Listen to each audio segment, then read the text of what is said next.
কি গো খাচ্ছই তো দেখি। খাচ্ছি কোথায়? চাচ্ছে কম খাচ্ছে বেশি। এর জন্যই বলি সবজিতে মটরশুঁটি থাকে না, মটরশুঁটি কিনে নিয়ে আসবে। আমি একটু খেয়েছি, দুটো।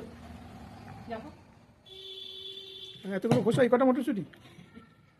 আমি খাইনি, একটু খাইনি। আমি শুনছিলাম এখনই গেলাম, তুমি তখনই আসলা। ভিডিওতে প্রমাণ আছে। খাইনি, আমি একটু খাইনি। ভালো করেছি, খেয়েছি, বেশ করেছি। হ্যাঁ আরো খাবো। খাও, গ্লামার পারবে কাঁচা মটরশুঁটি খেলে। খাও কেন, দেখি। তুমিও খাও। আমিও খাই।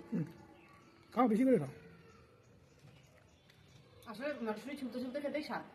ঠিক আগে বলেছি খেতে না। না, তুমি আসলা তো তাই হঠাৎ করে লজ্জা পেয়ে গেছি। আমি বললাম যে তরকারিতে কেন মটরশুঁটি কমে যায়। কমবে না, আজকে আজকে সব তোমাকেই দেবো।